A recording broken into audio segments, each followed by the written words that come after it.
Oscar, Ozzie. I'm the third child. Dear Papa, when I was in grade school, I learned a song for a weekly mass that I loved singing because the melody was so haunting and the words inspiring. It was one of my favorite mass songs back then. It starts off rather quietly and then builds up to a strong finish. In the morning of my life, I shall look to the sunrise, at a moment in my life when the world is new. And the blessing I shall ask is that God will grant me to be brave and strong and true, and to fill the world with love my whole life through. Our grade school class would sing our hearts out whenever we sang that song, though we may have been too young to fully comprehend its meaning. It was only years later that I rediscovered the song and its lyrics, how exciting it is to be born into this world and have all of life's possibilities in front of us. Looking over pictures, letters, and videos of you, Papa, the last few days, I can see you in the morning of your life as a young man with all his optimism, a young college student from the province, excited about living in Manila, a freshly minted doctor, embarking on a journey to America. I can see you and Mama working hard and starting a family. I can see you at 29, bringing the whole family on a trans-Pacific voyage back to your native Philippines and fulfill your mission to teach and to heal. I remember that feeling myself, that of a young man in the morning of his life. How excited you must have been to have your whole life in front of you, and knowing you, asking for God's blessings to be brave and strong and true, and to fill the world with love your whole life through. Of course, my actual memories of you only really started when I was a little boy, and you were not quite that young anymore, but an up-and-coming physician, my Papa, in the noontime of your life.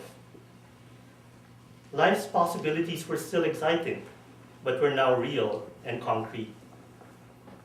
In the noontime of my life, I shall look to the sunshine, at the moment in my life when the sky is blue, and the blessing I shall ask shall remain unchanging, to be brave and strong and true, and to fill the world with love my whole life through.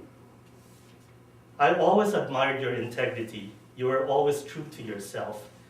But back then when I was growing up, there were many things I didn't understand.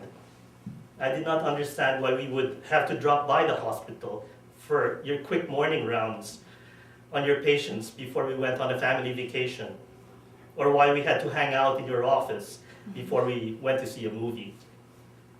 I did not quite understand why you drove a simple car, like Dr. Pangan had said, with the faulty air conditioning in the traffic and heat of Manila, while many doctors of your stature had expensive cars and drivers. You were never into fancy material things. There were times that it appeared to me that you even sought the more difficult path and welcomed suffering with open arms. I very quickly realized how many doctors in training looked up to you and how many people depended on you. And I may have felt a little jealous, frankly. As a young boy, I did not understand why we had to share you with other people. Someone once told me that one should always strive to live for something larger than oneself. And as I read the heartfelt messages of your former students and friends, it has become clear to me that you indeed devoted your life to something that is larger than yourself.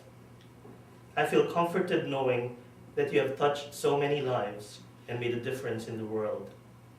The manner in which you lived your life has answered those questions I had when I was a little boy. Over the last few years, as you reached your twilight years, I witnessed you in frail health, though your spirit was never wavering. There were quite a few calls when I would get ready to say goodbye. During those times, I have to confess, That song I learned in grade school would play in my mind over and over as I drove from New York to New Jersey when I wasn't quite sure what would greet me at the hospital. Sadly, last February 12, the outcome was not the one I was hoping for. In the evening of my life, I shall look to the sunset at a moment in my life when the night is due. And the question I shall ask, only I can answer. Was I brave and strong and true? Did I fill the world with love my whole life through? You can rest now, Papa. Your answer should be crystal clear.